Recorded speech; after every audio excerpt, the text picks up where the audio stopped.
अलग सेशन के लिए आप बैठे हैं। जैसे आप सब लोगों को पता होगा कि गवर्नमेंट ने 28 दिसंबर 2021 को एक लॉ लेके आया है नेटवर्क मार्केटिंग के लिए। ओके।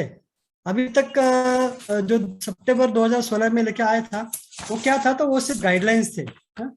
वो लॉ नहीं था। बाद में 2 बार ड्राफ्ट आया कि नेटवर्क मार्केटिंग कैसी होनी चाहिए। वो ड्राफ्ट के बाद में फाइनली इस नेटवर्क मार्केटिंग इंडस्ट्री को गवर्नमेंट ने 28 दिसंबर 2021 से कायदे कानून के अंदर लेके आया है। अभी गवर्नमेंट को ये लॉ लाने की जरूरत क्या पड़ी? हा? ऐसा क्या हुआ कि गवर्नमेंट को लॉ लाना पड़ा? बहुत सारे लोग व्हाट्सएप पे, ग्रुप पे, वीडियो पे बहुत सारे ऐसे घूम रहे हैं कि अभी नेटवर्क मार्केटिंग इंडस्ट्री बंद हो गई, अभी कोई काम नहीं कर सकता है, ऐसा है वैसा, ऐसे बहुत सारे मिसलीडिंग चीजें मार्केट में घूम रही है। लेकिन एक बात समझ लो, ये गवर्नमेंट को अगर ये बिजनेस बंद करना होता, नेटवर्क मार्केटिंग को बैन करना होता, तो ये जो 7 पेज का डिटेल्ड गाइडलाइन है वो लाने की जरूरत नहीं पड़ती। ये भारत का राजपत्र है। ये कहता है कि ये अभी इंडस्ट्री लीगलाइज्ड हो गई है। अगर इंडस्ट्री को बंद करना होता तो एक लाइन में गवर्नमेंट लिखता तो भी काफी हो जाता, वो एक कायदा कानून बन जाता है। This direct selling industry is band, simple, खत्म। तो इंडस्ट्री बंद हो जाती है एक दिन के अंदर, रातों रात। लेकिन गवर्नमेंट ने ऐसा नहीं किया है। ओके। तो गवर्नमेंट ने इसको अभी एक स्टेटस दिया है, लीगल कायदा कानून लेके आई है। इसलिए अभी जो भी नेटवर्क पर इंडस्ट्री काम करेगी वो कायदे कानून के तहत ही उनको काम करना पड़ेगा। इसलिए ये 7 पेज का डिटेल्ड में कायदा कानून लिया है। आज मैं ये डिटेल कायदा कानून आपके पास देने वाला नहीं हूँ। जो मेन मेन चीजें हैं जो हमारे करियर को अफेक्ट करेगी या इम्पैक्ट करेगा या फर्क पड़ेगा, ये मैं आपको थोड़ा सा बताने वाला हूँ। ओके। अगर आपके पास पेन पेंसिल है तो शायद पेन लो, नोटबुक लो। जो मैं आपको मेन मेन पॉइंट बता रहा हूँ ये आप लिख के लो। क्योंकि आप लीडर हो और आपको बाद में जाके, भले आपको सीधे आपको मदद करने वाले हैं, लेकिन आपको भी ये पता होना चाहिए कि एक्चुअली कायदा क्या है और हमें क्या करना पड़ेगा, कंपनी को क्या करना पड़ेगा। ओके। तो इस लॉ को लाने की जरूरत क्या थी? तो अपन पहले सबसे समझते हैं ये नेटवर्क मार्केटिंग का बैकग्राउंड क्या था। इंडिया में करीबन 25-30 साल से नेटवर्क मार्केट के नाम पे बहुत सारी स्कीमें चलती आ रही है। चेन स्कीम है, मनी स्कीम है, बहुत कुछ ऐसा, कुछ अलग अलग अलग नाम से ये मार्केट में इंडिया में काम कर रहे हैं। और इसमें ज्यादातर लोग इस इंडस्ट्री को कैसे देखते थे? जिसको कोई जॉब नहीं है, जिसको कोई बिजनेस नहीं है, जो कहीं लॉस में गया है, ऐसे लोगों के लिए इंडस्ट्री है। मतलब पढ़े लिखे लोगों के लिए इंडस्ट्री नहीं है, ऐसा उसका कहना था।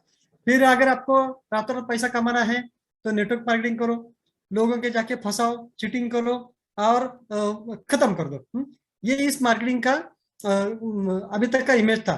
यह बाटली में उतारना, ऐसे बहुत सारी चीजें इसको बोल रहे थे। मतलब ज्यादातर लोग इस इंडस्ट्री में आते थे लोगों को फंसाने के लिए, ऐसा लोगों का मानना था। इसलिए पढ़े लिखे अच्छे लोग इस इंडस्ट्री को ना बोलते थे, नहीं नहीं नहीं भाई। जैसे आपको सबको एक्सपीरियंस होगा, हम फील्ड में जाते थे, 1 to 1 करते थे और नोटबुक में जैसे एक सर्कल निकालते थे, लेफ्ट में एक, राइट में एक। जब वो ये देखता था तुरंत बोलो बंद करो, ये मत समझो, बाकी सब कुछ भी चला लेकिन ये मत समझो। मतलब इस तरह का ट्रीटमेंट भी काम करने वालों को बाजार में मिलता था। ओके। तो ये जो इमेज बन गया था नेटवर्क मार्केटिंग, ये बहुत ही खराब बन गया था। इनफैक्ट कोई भी इंडस्ट्री हो, उसको लीगलाइज करने से पहले काम कहीं ना कहीं तो शुरू होता है। तो अनफॉर्चुनेटली इस इंडस्ट्री के काम गलत तरीके से हुआ, रॉन्ग फुटिंग पे चालू हुआ, इसलिए इंडस्ट्री सबसे ज्यादा बदनाम हो गई। लेकिन उसमें भी कीचड़ में, जैसे बोलते हैं ना कमल का फूल खिलता है, वैसे ये नेटसप का काम हमने किया लास्ट 20 साल में। एक अच्छा नाम हमने शुरू से बोला ही था कि रीडिफाइनिंग नेटवर्क मार्केटिंग, जो हमने करके दिखाया है। तो ये बैकग्राउंड था आज तक का नेटवर्क मार्केटिंग का। तो गवर्नमेंट को ये समझ में आया कि भाई ये इंडस्ट्री तो बड़ी है, इंडस्ट्री बहुत बड़ी है। फिक्की मतलब जिसको बोलते हैं federation of Indian chambers and commerce of India, industry मतलब फिक्की जिसको शॉर्ट फॉर्म में बोलते हैं, जो ज्यादातर इंडस्ट्री का स्टडी करते हैं, उन्होंने भी ये बोला कि ये इंडस्ट्री तो है बहुत बड़ी। इस इंडस्ट्री के अंदर इतनी ताकत है कि जिसको चाहिए उसको ये काम दे सकता है। मतलब पूरी दुनिया में एक भी इंडस्ट्री ऐसी नहीं है कि जो जो चाहिए उसको काम दे सकता है। ये एकमेव इंडस्ट्री पूरी वर्ल्ड में जो जिसमें आके हर एक बंदा अपना करियर कर सकता है। तो ये इंडस्ट्री आज करीबन सबको पता है 17-18 हजार करोड़ की बन चुकी है। आने वाले 5 साल में 65 हजार करोड़ की इंडस्ट्री बनने वाली है। अभी मेरा ये मानना है उससे भी ज्यादा ये इंडस्ट्री बनने वाली है, क्योंकि पूरे वर्ल्ड का आप तो स्टडी करते हो, जो ज्यादातर आपके लीडर आपके मीटिंग में ट्रेनिंग में बोलते रहते हैं। एक छोटा सा मलेशिया जैसा कंट्री, जो 4 करोड़ की कंट्री है सिर्फ, वहां भी करीबन 70-80 हजार करोड़ की इंडस्ट्री, 1 लाख करोड़ की इंडस्ट्री आज है, सिर्फ 4 करोड़ की इंडस्ट्री। और इंडिया की कितने पॉपुलेशन है?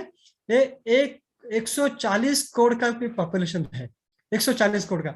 और इसीलिए और इंडिया में ज्यादातर लोग अनपढ़ है, पढ़े लिखे नहीं है, और इसीलिए बहुत सारे लोग इंडस्ट्री का फायदा लेके, गैर फायदा लेके लोगों को फंसाने का काम करते थे। इसीलिए गवर्नमेंट ने यह सोचा कि इंडस्ट्री को अभी लीगलाइज बनाना जरूरी है। जैसे पहले बैंकों के लिए कुछ रूल्स रेगुलेशन नहीं थे, बैंक इंडस्ट्री बड़ी हो गई, उसको कायदे में लेकर आया। स्टॉक मार्केट आपको सबको पता है, गुजराती लोगों को अच्छे से पता है, पहले उसको कुछ रूल्स रेगुलेशन नहीं थे, लेकिन जब हर्षद मेहता ने कांड किया तब गवर्नमेंट ने सीरियसली सोच के उसके ऊपर सेबी को लाके बिठा दिया। इंश्योरेंस इंडस्ट्री को नहीं था, आईटी इंडस्ट्री को कोई नहीं था, लेकिन धीरे धीरे ये सारी इंडस्ट्री क्या हो गई, लीगलाइज हो गई। इसका मतलब ये है अभी इंडस्ट्री रियल मायने में बहुत बड़ी बनने वाली है, क्योंकि जो है इसके अंदर से कचरा जो है वो साफ होने वाला है।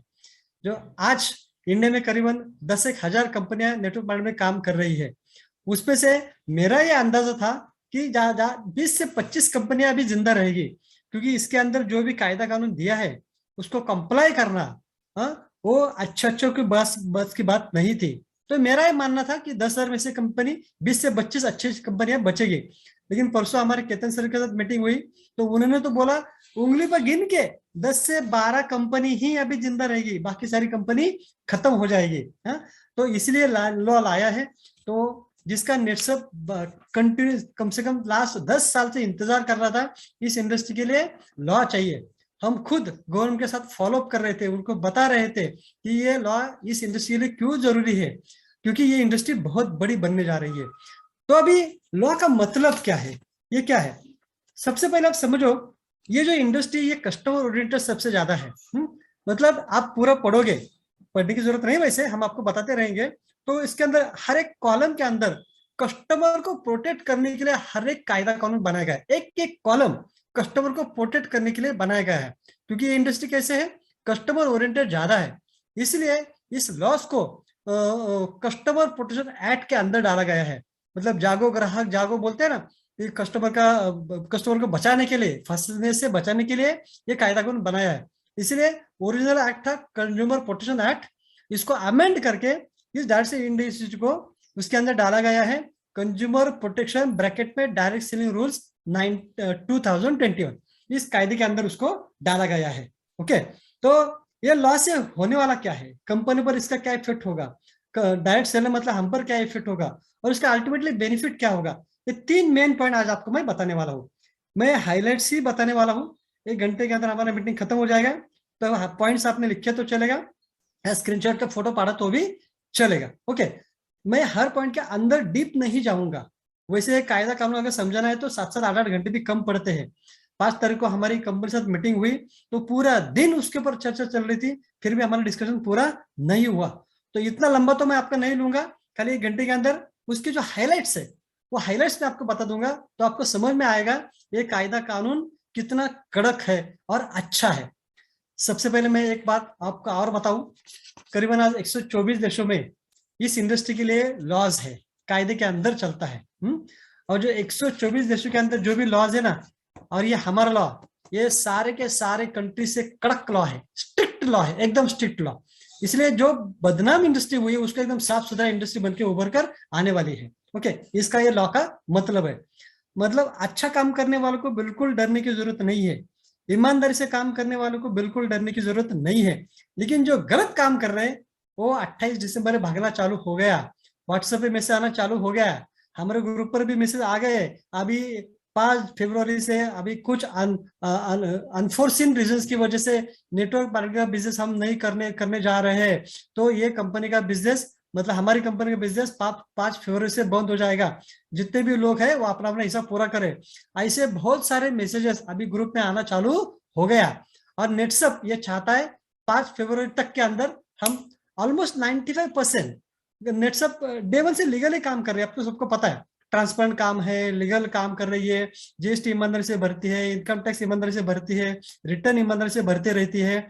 लेकिन अभी ऑलमोस्ट ये 95% काम कंपनी कर तो रही ही है, बस 5% जो चेंजेस है वो चेंजेस हमारी वेबसाइट में रिफ्लेक्ट करने के लिए हमारी वेबसाइट 4 से 5 दिन तक बंद रहेगा। बाकी इसमें कुछ भी दिक्कत हमारे नहीं है। अभी हम और अच्छे से ऊपर कर ऊपर आएंगे और जोरदार काम करने वाले हैं। तो आपका करियर नेटसप में साबुत है, अच्छे से सिक्योर्ड है। ओके, अभी जो बदलाव आया है, जो चेंजेस है कंटेंट से, लॉ के कंटेंट से, उसके अंदर कंपनी के लिए क्या है और फिर बाद में हम देखेंगे हमारे लिए क्या है। सबसे पहले for company, all models of direct selling are allowed. इसका मतलब क्या है? अगर कोई भी कंपनी बोलती है कि मेरा सिंगल लाइन प्लान है, चलेगा। कंपनी बोलती है बाइनरी प्लान है, चलेगा। कंपनी बोलती है मेरा ट्राइनरी प्लान है, 3 लेख का प्लान है, चलेगा। 4 लेख का प्लान है, चलेगा। 6 लेख का प्लान है, चलेगा। मेरा जनरेशन प्लान है, चलेगा। मतलब डायरेक्ट सेलिंग में हर एक कंपनी अपना खुद का मॉडल डिसाइड कर सकती है। ये गवर्नमेंट उसको अलाउड कर दिया। बहुत सारे हमने फेस किया था, आपका बाइनरी प्लान है तो ऐसा अलाउड नहीं है, ऐसे बोलते थे बहुत सारे, हम फेस करते थे। लेकिन अभी हर तरह के मॉडल्स जो है वो डायरेक्ट सेलिंग के अंडर परमिशन दे दिए। इसका मतलब हमारा तो कैसा प्लान है?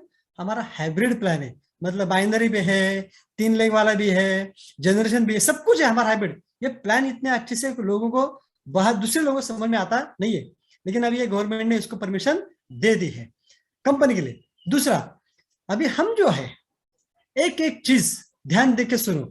अभी इसका कंपनी के साथ, कंपनी को डायरेक्ट सेलर के साथ, जो डायरेक्ट सेलर सारे कायदे कानून को कंप्लाई करेगा, उसके साथ उनका फिजिकल एग्रीमेंट करना पड़ेगा, ऑनलाइन एग्रीमेंट करना पड़ेगा।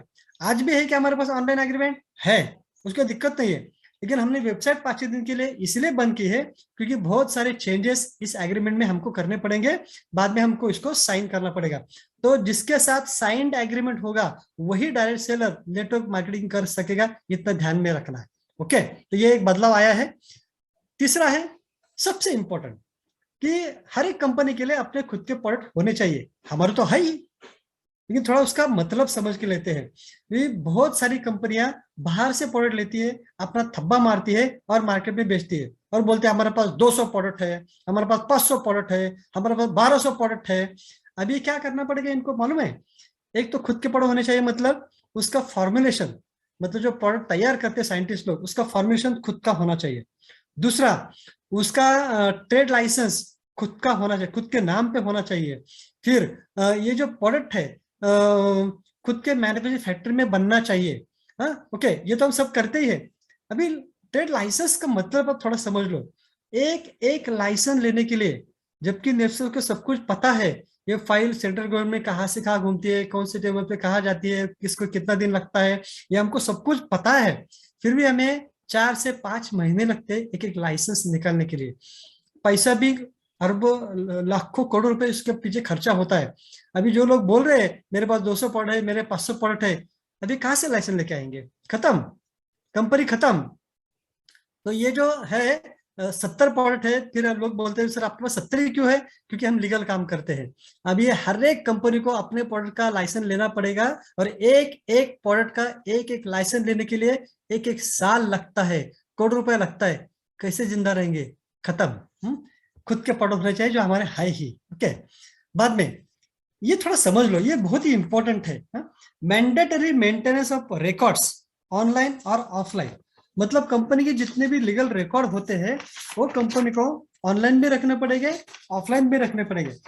अभी मैं जो इंग्लिश में डॉक्यूमेंट मेरे पास है, वो मैं डॉक्यूमेंट का नाम आपको पढ़ के दिखाता हूँ। समझ में आया नहीं आया कोई दिक्कत नहीं है, लेकिन इतना तो पक्का आपको समझ में आएगा कि कितने प्रकार के डॉक्यूमेंट्स रखने पड़ेंगे कंपनी को। थोड़ा समझने की कोशिश करते हैं। पहला, सर्टिफिकेट ऑफ इनकॉर्पोरेशन। दूसरा, मतलब जिस दिन कंपनी चालू हुई है ना, वो सर्टिफिकेट चाहिए, ऑनलाइन भी ऑफलाइन भी। फिर मेमोरेंडम ऑफ एसोसिएशन आर्टिकल, मतलब जब कंपनी चालू होती है तो कंपनी को डॉक्यूमेंट बनना पड़ता है, एमओए जिसको बोलते हैं। तो वो डॉक्यूमेंट कंपनी को ऑफलाइन में रखना पड़ेगा, ऑनलाइन वेबसाइट पे भी रखना पड़ेगा।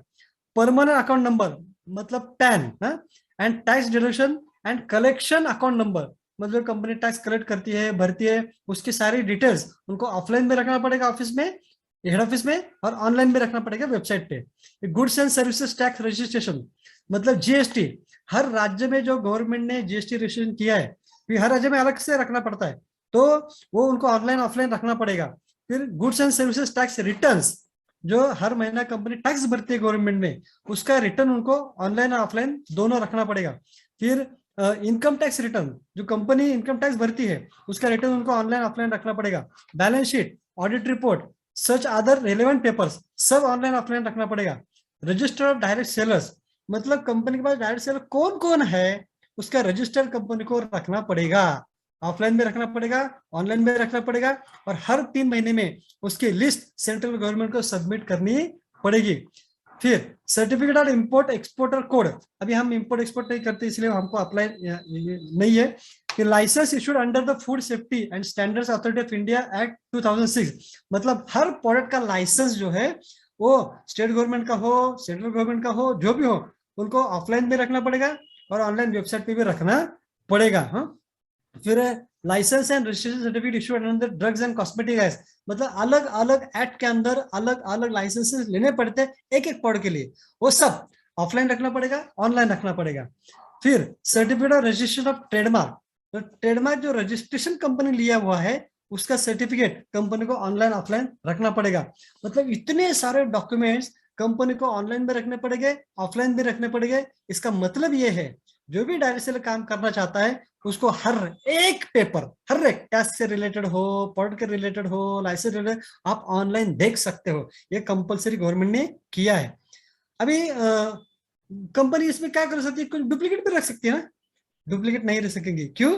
कि इसका ऑडिट है वो कंपनी सेक्रेटरी को करना पड़ता है। सेंट्रल गवर्नमेंट से ये कंपनी सेक्रेटरी अपॉइंट होते हैं और ये कंपनी सेक्रेटरी सारे के सारे डॉक्यूमेंट चेक करते हैं बराबर है कि नहीं है, या कंपनी से डिस्कस करके वो सब चेक करके सेंट्रल गवर्नमेंट को रिपोर्ट भेजता है ये जो डॉक्यूमेंट रखे वो सही है क्या गलत है ना? मतलब अभी हर एक पेपर का, हर एक फिगर्स का ऑडिट होगा सेंट्रल गवर्नमेंट की तरफ से, और इसके लिए भी बहुत पैसा लगता है। ओके, जो हम ऑलरेडी हम करते थे, जिसे हम नहीं करते हम ऑलरेडी कर रहे हैं, बस थोड़ा सा चेंजेस इसके अंदर करना पड़ेगा। फिर फिजिकल आई कार्ड कंपनी को डायरेक्ट सेलर को देने पड़ेंगे। मतलब अभी तक हमारे पास ऑनलाइन आई कार्ड थे क्या, आइडेंटिटी कार्ड थे क्या, तो थे, लेकिन अभी कंपनी को हर रजिस्टर्ड डायरेक्ट सेलर को जो रजिस्ट्रेशन उसका हुआ है, जिसके लिए कुछ कंडीशन में बाद में बताने वाला हो, ऐसे हर एक डायरेक्ट सेलर को फिजिकल आई कार्ड देना पड़ेगा। तो ये कुछ कुछ चीजें हैं जो कंपनी के लिए गवर्नमेंट ने दी हुई है। अभी हम देखते हैं डायरेक्ट सेलर के लिए क्या चेंजेस, क्या कंटेंट डायरेक्ट सेलर के लिए क्या है, क्या बदलाव आया है फॉर डायरेक्ट सेलर्स। ये थोड़ा ध्यान से सुनो, बाकी कंपनी है तो कंपनी देख लेगी, वो हमें कोई दिक्कत नहीं है। हमारे लिए क्या फर्क आया है ये थोड़ा देखते हैं। सबसे पहले आइडेंटिफिकेशन ऑफ यूआरएल, मतलब यूजर, रिटेलर, नेटवर्कर, इसका क्लियर कट आइडेंटिफिकेशन वेबसाइट पे दिखना चाहिए, जीनियोलॉजी में दिखना चाहिए। जो आज तक हम बोलते आ रहे हैं कितने सालों से एफडीएम करते हैं उसके लिए, वह यूजर कौन है आइडेंटिफाई करो, रिटेलर कौन है आइडेंटिफाई करो, नेटवर्क कौन है आइडेंटिफाई करो, ये हम कब से बोलते आ रहे हैं, लेकिन हो नहीं रहा था। क्यों नहीं हो रहा था? क्योंकि कुछ कायदे कानून थे ही नहीं। लेकिन ये काम गवर्नमेंट ने करके दिखाया।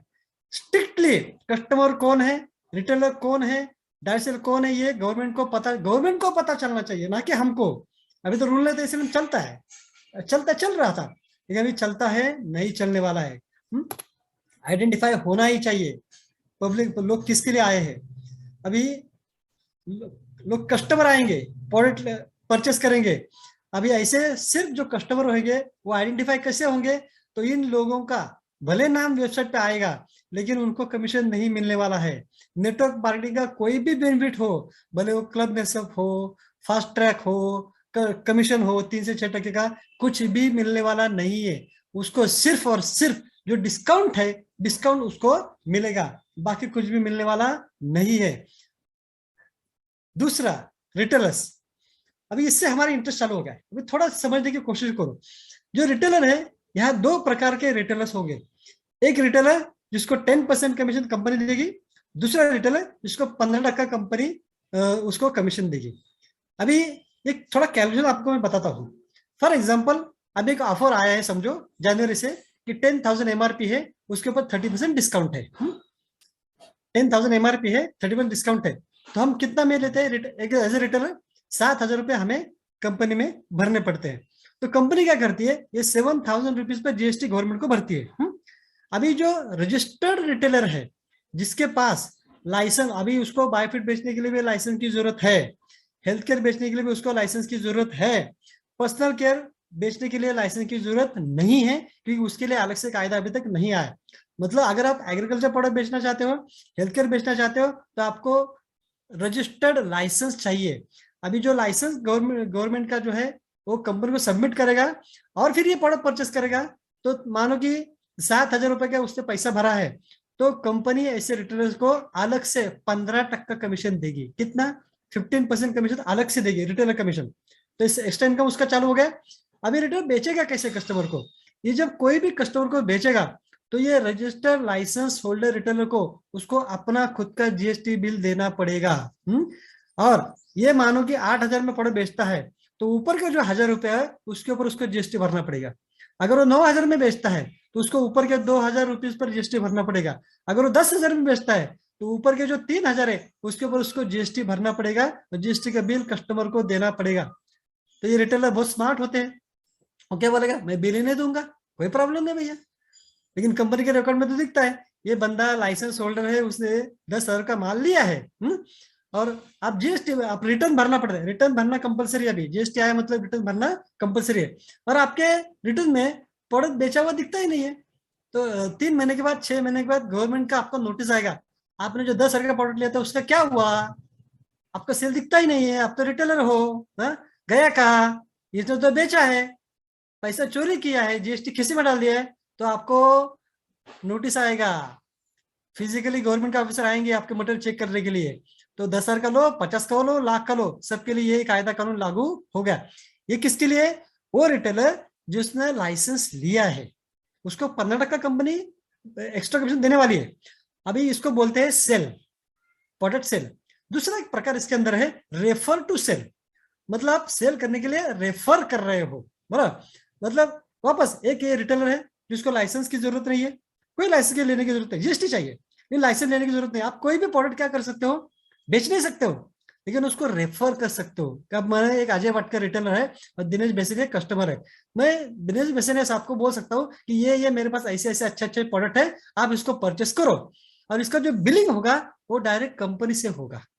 मतलब बिलिंग तो होगा, या तो उसका रिटेल का बिल मिलेगा, 15 का उसको कमीशन मिल रहा है, या तो उसको 10% कमीशन मिलेगा, लेकिन बिलिंग जो है वो कंपनी से होगा।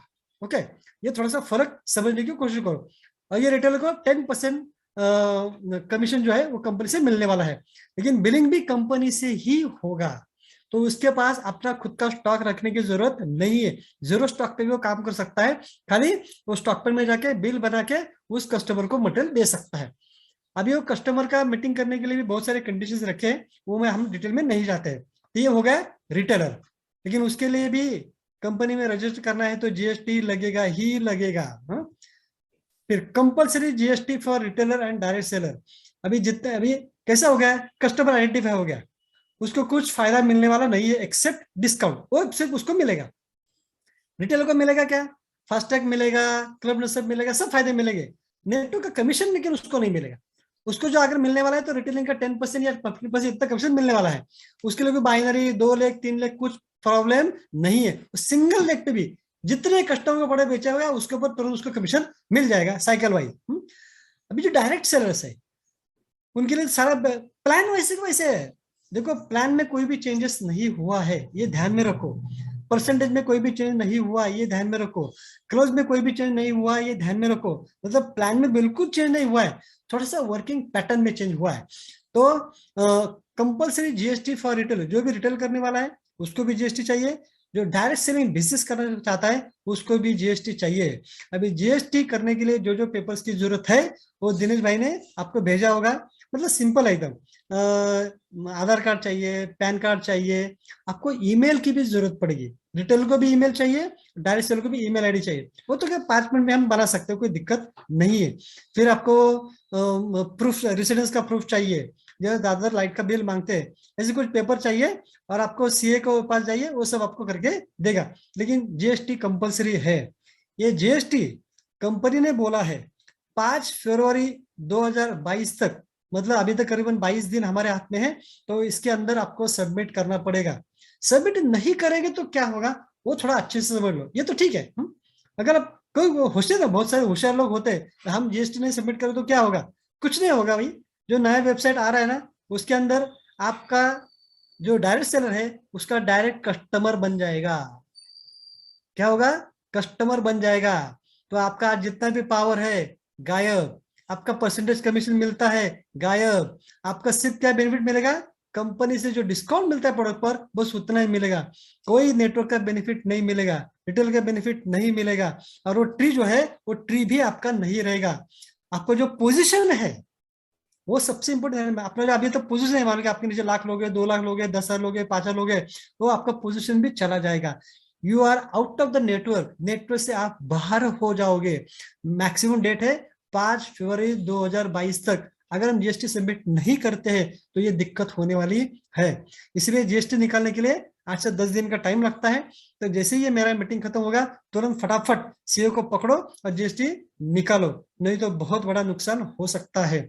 ये चैलेंज हम नहीं कर सकते हैं क्योंकि ये सेंट्रल गवर्नमेंट का लॉ आया है, इन फोर्स चालू हो गया है, इसलिए कंपनी आज तक चला लेती है, अभी चलने वाला नहीं है। कंपनी के भी हाथ बंधे हुए हैं, सॉरी बॉस। और क्या है डायरेक्ट सेलर के लिए, no wrong commitments. Direct seller को बोलो या रिटेलर को बोलो, किसी भी तरह का रॉन्ग कमिटमेंट नहीं दे सकते हैं। वैसे आज हम बहुत सारे करते थे रॉन्ग कमिटमेंट, तू 2 दे, बाकी कुछ मत कर, घर बैठे पैसा कमा। तू 1 लाख, मैं 1 लाख चलाता हूँ, तू 1 लाख चला। तू प्रोडक्ट के बारे में 220 बीमारियों की एक ही दवा नेचुरमोर, नहीं चलेगा बॉस। तू खेती में स्टीमरीज बाय 99 डाल, बाकी सब खाता रहो तो बंद कर, नहीं चलेगा बॉस। कुछ भी रॉन्ग कमिटमेंट, क्योंकि ये कस्टमर प्रोटेक्शन एक्ट के अंडर आया हुआ है। और कोई भी कस्टमर सिर्फ 4 लाइनें प्लेन पेपर पर लिख के अगर कंप्लेंट करता है और ये प्रूव होता है कि आपने गलत बोला है, तो आपका डायरेक्ट सेलिंग या रिटेलर बैंड हो जाएगा, बंद किया जाएगा 1 सेकंड के अंदर। जैसे कंप्लेंट कंपनी पास आएगा, प्रूव होगा, उसके क्षण पे आपका डायरेक्ट सेलिंग कैंसल्ड होगा, आप कस्टमर भी नहीं रह पाओगे। ये बहुत इंपॉर्टेंट है। इसलिए जो आज तक हम बहुत लूज टॉकिंग करते थे, गलत बातें करते थे, ये किसी भी हालत में आपको करना नहीं है। वैसे गुजरात में हम बहुत बार ट्रेनिंग ले चुके, एथिकल बिजनेस कैसे करना है, क्यों जरूरी है। तो आप सब लोग बहुत अच्छा काम कर रहे हो, गलती से भी अगर कोई गलत बात कर रहे हो तो आपने खुद को संभालना बहुत जरूरी है। तो किसी भी प्रोडक्ट हो, बिजनेस हो, किसी भी तरह का रॉन्ग कमिटमेंट आपको नहीं करना है, गलती से भी नहीं करना है। वही गलती बहुत महंगी पड़ सकती है। जैसे मैंने अभी आपको बताया, डायरेक्ट सेल के लिए कमीशन स्ट्रक्चर में कोई बदलाव नहीं है, 3 4 5 6 वो हमें चालू है, वो ऐसे कैसे चालू रहेगा। 2 लाख का बिजनेस है, चालू रहेगा, नो प्रॉब्लम, उसमें कोई बदलाव नहीं है। क्लब लेवल में भी अभी कोई बदलाव नहीं है, क्योंकि बहुत सारे बदलाव अभी हम तुरंत नहीं लेके आना चाहते हैं, लेकिन इसको और सिंपल करने वाले हैं, वो शायद 3 4 महीने के बाद चालू हो जाएगा। ओके। फिर चेंज इन वर्किंग पैटर्न, मतलब अभी क्या होगा डायरेक्ट सेल के लिए। अभी यहां से आगे प्रोडक्ट का मीटिंग में आप कस्टमर को लेके आ सकते हो क्या, तो लेके आ सकते हो। जो सेमिनार्स होंगे सिर्फ और सिर्फ प्रोडक्ट के होंगे, वह सिर्फ प्रोडक्ट की जानकारी दी जाएगी, बिजनेस के बारे में भी नहीं बोलना है आपको। तो बिजनेस सेमिनार होगे क्या, तो होगे, बिजनेस सेमिनार में होगे। अगर कोई कस्टमर बिजनेस करना चाहता है तो उसके लिए बिजनेस के सेमिनार अलग से होंगे। अभी कायदे कानून के अंदर यह बोला गया है कि पिरामिड स्कीम नहीं चलेगा, या उसने बोला है एक डायरेक्ट सेलर दूसरे डायरेक्ट सेलर को अपॉइंट नहीं कर सकता है। यस, ये सच बात है, लेकिन यहाँ पैटर्न चेंज होने वाला है, ये थोड़ा सा ध्यान में समझो। एक डायरेक्ट सेलर दूसरे डायरेक्ट सेलर को अपॉइंट कर सकता है क्या, तो कर सकता है। कैसे कर सकता है, अभी कोई भी गेस्ट आया हुआ है बिजनेस सेमिनार में, वो बैठा है और उसको अच्छा लगा करना है, तो ये जो डायरेक्ट सेलर है जिसका वो बंदा है, उसको उसको मतलब मैं डायरेक्ट सेलर हूँ और दिनेश भाई एक गेस्ट है, तो मुझे क्या करना पड़ेगा। दिनेश भाई आए सेमिनार में, दिनेश भाई बोले सेमिनार अच्छा लगा, मुझे बिजनेस करना है, तो मैं क्या करूंगा कि मैं दिनेश भाई को एक ईमेल भेजूंगा। इसीलिए हर एक को ईमेल कंपलसरी अभी है। ईमेल क्यों चाहिए थोड़ा समझने की कोशिश करो। मैं एक ईमेल के माध्यम से दिनेश भाई को इन्विटेशन भेजूंगा और वो इन्विटेशन वो एक्सेप्ट करेंगे। दिनेश भाई क्या करेंगे, वो ईमेल को एक्सेप्ट करेंगे, यस मुझे डायरेक्ट सेलर बनना है। फिर कंपनी का मेल उसको आएगा, अगर आपको डायरेक्ट सेलर बनना है तो आपको 1 2 3 4 5 6 पेपर लगेंगे, मतलब आधार कार्ड लगेगा, पैन कार्ड लगेगा, जीएसटी लगेगा। जब तक जिसके पास जीएसटी नहीं रहेगा तो वो डायरेक्ट सेलर नहीं बन सकता है। मतलब एग्जिस्टिंग डिस्ट्रीब्यूटर को भी जीएसटी चाहिए और जो नए डायरेक्ट सेलर बनना चाहते हैं उसको भी जीएसटी चाहिए।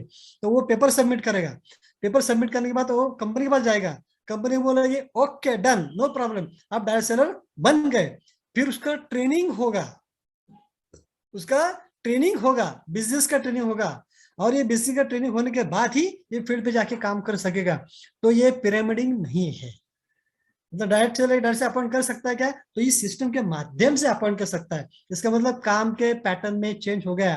तो आज जो हम सेमिनार्स करते हैं, हमने क्यों रुकवा दिया सारे के सारे सेमिनार, इसका कारण ये है। यहाँ से आगे सिर्फ प्रोडक्ट की मीटिंग होगी या सिर्फ बिजनेस की मीटिंग होगी, दोनों मीटिंग साथ में नहीं होगी, ये थोड़ा ध्यान में रखो।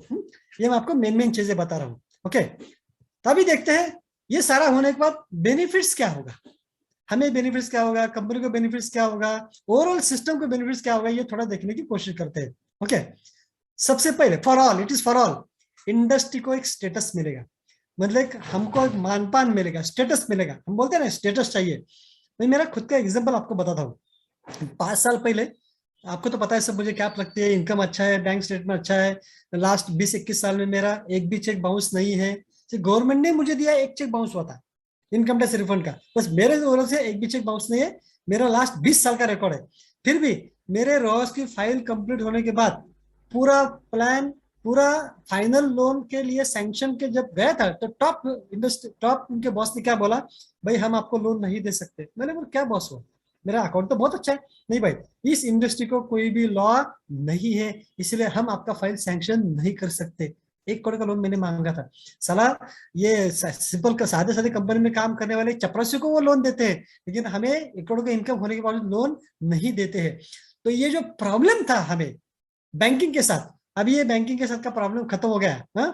अभी हमें क्या मिला है, अभी हमें एक स्टेटस मिला है। स्टेटस मिला है मतलब हमें एक लीगल कवर मिला है। अभी हम कायदे कानून के अंतर्गत हम काम करने वाले। ये बहुत बड़ा फर्क अभी पहले 20 साल में और 28 दिसंबर से आया है। तो ये लोग इस इंडस्ट्री को कैसे देखेंगे, एक अच्छी नजर से देखेंगे। मतलब जो बोलते थे ना कि भाई ये सिर्फ अनपढ़ लोगों का काम है, जिसको कोई काम नहीं उनका एक काम है, जिनको लोगों को फसल है उनका काम है, अभी ऐसे बोलने वाले नहीं है। अभी अच्छे अच्छे लोग इस इंडस्ट्री में आएंगे। क्यों? क्योंकि अब इसको कायदा कानून को कवर मिला है, सबसे बड़ा पहला फायदा। दूसरा फायदा, अभी अभी हमारे लिए बहुत फायदा हो गया, बहुत फायदा, बहुत। क्या होगा, आज इंडिया में करीबन 10,000 कंपनियां काम करी नेटवर्क मार्केटिंग में, जो बहुत सारे अनलीगल काम करते हैं। तो जैसे मैंने शुरू में आपको बताया था, वैसे मुश्किल से 10 से 15 या 15 से 20 कंपनियां ही जिंदा रहेगी, बाकी सारी कंपनियां भाग जाएगी, जिन्होंने ऑलरेडी भागना शुरू कर दिया। क्योंकि इतना सारा कायदा कानून के अंदर ये सब लीगल रिकॉर्ड करना, ये करना, वो करना, लीगलाइज काम करना बस की बात नहीं है। उनको चीटिंग करने के, कोई भी एक नेटवर्क आता है कंपनी निकल देता है। कोई भी एक बंदा आ गया, अरे मुझे नेटवर्क मार्केटिंग कंपनी निकालना है, तो ऐसे बकवास लोगों का कंपनी चलने वाला नहीं है। जो कंपनी चलेगी, जो नेटसप जैसा ईमानदारी से डेवल से काम करता है, वही कंपनी चलेगी। इसलिए 10,000 में से अभी 9,980 कंपनियां बंद होने वाली है। अभी इसका इफेक्ट क्या होगा, उसके जो लीडर्स है, जिनको नेटवर्क मार्केटिंग करने की आदत लग गई है, वो छोड़ेगा क्या? 1000 में से 999 लोग नहीं छोड़ते हैं। तो ये कहाँ जाएंगे, वो ढूंढेंगे कि वे अच्छी कंपनी कौन सी है, लीगल काम कौन सी करती है। ये सारे लोगों को नेटसप पता है, नेटसप पता है, लेकिन क्योंकि उनका वो तो सेटिंग है, 50,000 इनकम आ रहा है, लाख रुपए सेटिंग आ रहा है, इसलिए वो आने की देरी नहीं करते। लेकिन अभी क्या होगा, कंपनी बंद, तो उनको जाना ही पड़ेगा। अभी जाना ही पड़ेगा मतलब कहाँ आएंगे, नेटसप के पास आएंगे। नेटसप ऑलरेडी 2 हाथ फैला के उनके सामने, आ जाओ भैया, हम आपके लिए सेफ है, सेफ। तो नेटवर्क मार्केटिंग के बाहर के लोगों की अभी इतनी लाइन लग जाएगी हमारी कंपनी के ऑफिस के बाहर कि भाई हमें ले लो, हमें ले लो, हमें ले लो। लेकिन हम क्या करेंगे, जीएसटी है आ जाओ, तो नहीं तो जीएसटी निकालो फिर आ जाओ। तो नेटवर्क मार्केटिंग में अभी नेटसप को बहुत बड़ा ह्यूज स्कोप आने वाला है। ये जो छोटे लल्लू पल्लू हमको तकलीफ देते थे ना, ये बंद हो गए, ये नहीं कर सकते हैं। तो ये बहुत बड़ा आउटपुट जो है ना, आउटकम जो है वो ये है हमारे लिए। तीसरा, other company leaders to join नेटसप, मैंने अभी आपको बता दिया फायदा होगा। फिर नो कैप फॉर रिटेलर, ये सबसे इंटरेस्टिंग बात है। जो भी रिटेलर है, भले 15% वाला हो, 10% वाला, उसके लिए कैप नहीं है। वो लाख कमा सकता है, 2 लाख कमा सकता है, 10 लाख कमा सकता है, 25 लाख कमा सकता है, लाखों करोड़ रुपए महीने का कमा सकता है। तो आप बोलेंगे भैया सिर्फ रिटेलिंग करके कितना काम कर सकते हैं, बिजनेसमैन है ना, बिजनेसमैन की तरह सोचना जरूरी है। आपको अकेले को थोड़ी काम करना है। भले आप आपके नीचे रिटर्न अपॉइंट नहीं कर सकते हो, लेकिन काम पे तो लोग रह सकते हो ना। आपका इनकम चालू हो गया, 50,000 चालू हो गया, 1 लाख चालू हो गया, अब बोले भाई बहुत बिजी हो गया, 100 लोगों का कस्टमर बन गया, उनके पास जाते जाते मेरा टाइम खत्म हो जाता है। काम पे रखो ना लोग, जॉब पे रखो, सैलरी दो उनको, 5,000 सैलरी दो, खाली प्रोडक्ट तो देके आना है और बिल बना के लेके आना है। बिल भी बनाने की जरूरत नहीं है, वो डायरेक्ट एसपी जाके बिल बनेगा। तो काम पे आप जैसे जैसे आपका इनकम बढ़ेगा, समझ लाख रुपए आपको आ रहा है, तो 5,000 वाले 2 लड़के लोग रख सकते कि नहीं रख सकते? रख सकते। मानो कि आपको 2 लाख रुपए आ रहा है, 10,000 वाले 4 लड़के लोग रख सकते नहीं रख सकते? तो काम पे लोगों को रखो, जॉब पे रखो और उनके माध्यम से काम करवा के लो। ये हम आपको सिखाएंगे। क्या आप नहीं है, सिमुलेशन रिटेलर के लिए नहीं है। Focus on career oriented direct sellers. अभी कैसा होगा? अभी क्या दिक्कत होती है नेटवर्क में? बहुत लोग आते हैं, हर महीने में 20-20, 25-25 लोग ज्वाइन होते हैं। चलो ये यूजर कौन है पता नहीं चलता है, रिटेलर कौन है पता नहीं चलता है, डायरेक्ट सेलर कौन है पता नहीं चलता है। हर एक बंदा क्या बोलता है, अरे मैं तो 6 महीने में कैप लगाने वाला, ऐसे काम करने वाला। जो नया बंदा जो है ना तो हुआ, ऐसा हर एक बंदा बोलता है। और होता क्या है ना, हमारे सीनियर लोग, आप लोग हर एक के पीछे भागते रहते हो और बाद में पता चलता है, अरे साला इसको तो एक भी बंदा ज्वाइन नहीं हो रहा है, खाली पीली बड़ी बड़ी बातें कर रहा है। हवा में आते बातें कर रहा है, लेकिन आपका टाइम तो गया, पैसा भी गया, एफर्ट्स भी खत्म हो गया ना। तो अभी क्या होगा, क्योंकि अभी कस्टमर आइडेंटिफाइड है, रिटेलर आइडेंटिफाई है, कस्टमर को सर्विस देने की जरूरत है क्या? नहीं। जो रिटेलर कस्टमर को प्रोडक्ट बेचेगा, वो रिटेलर क्या करेगा, पहले से ट्रेनिंग लेके जाके काम करेगा। और फिर वो कस्टमर सेटिस्फाइड कैसे होगा? वो सेटिस्फाइड नहीं होगा तो भी उसकी कंप्लेंट जाएगी। इसलिए हर रिटेलर को हर कस्टमर को सेटिस्फाई करना ही पड़ेगा, रिजल्ट लाके देना ही पड़ेगा। है? और फिर अभी उसके ऊपर कैसा फोकस हुआ, भाई तू रिटेलर है, अच्छे से ट्रेनिंग ले, अच्छे से काम कर। और डायरेक्ट सेलर, अभी हमको पता होगा कि जिससे जिससे जीएसटी दिया है, जो जो काम करना चाहता है, तो हमारे ट्रेनिंग कंटेंट भी अभी ऐसे डिसाइड होंगे, बिजनेस ही दिमाग में डालेंगे और कैसे अच्छा करेंगे और कैसे अच्छा करेंगे। तो मानो कि आज एक 70,000 लोगों का लास्ट ईयर में चेक आया था, हो सकता है इस साल हमारे पास 7,000 लोग रह जाएंगे। तो क्लब ने सब जबरदस्त होगा, फॉरेन ट्रिप जबरदस्त होगी, क्योंकि थोड़े लोगों के लिए होगा ना। हर एक का फोकस, मेंटोरिंग, ट्रेनिंग लिमिटेड लोगों का होगा जो रियल मायने में करियर करना चाहते हैं। तो हमारा डे 1 से जो फोकस है ना, वो लीडर पे रहेगा और आपका समय बर्बाद नहीं होगा, आपका पैसा बर्बाद नहीं होगा, आपका एफर्ट्स भी, हर एफर्ट आपका काम आएगा। तो ये बहुत अच्छा आउटपुट इसके माध्यम से आया है।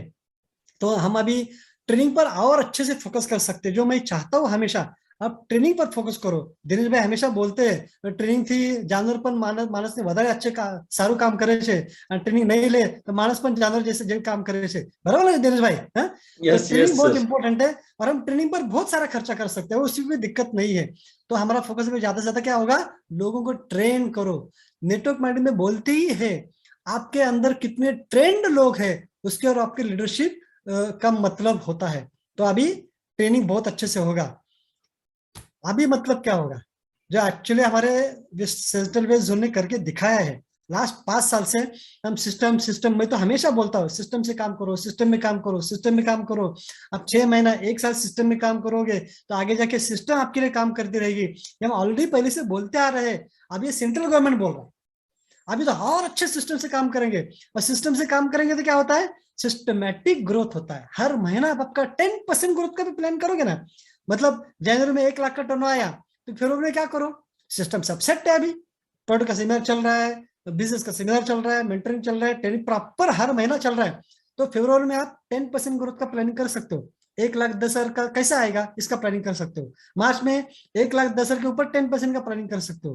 अप्रैल में 1,20,000 पे ऊपर 10% का प्लानिंग कर सकते हो। तो ये आप सोच के प्लानिंग करके लोगों पर फोकस करके आप आपका ग्रोथ कर सकते हो। सिस्टमेटिक ग्रोथ होगा, लेकिन गारंटेड ग्रोथ होगा। ऐसा नहीं होगा भाई, चाहे 6 महीने पहले कैप लगाया था, 8 का चेक लिया था और अभी टर्नओवर कितना आ रहा है, अभी 8 का टर्नओवर भी नहीं आ रहा है। ऐसा नहीं होगा कि लिमिटेड लीडर्स पर फोकस होगा।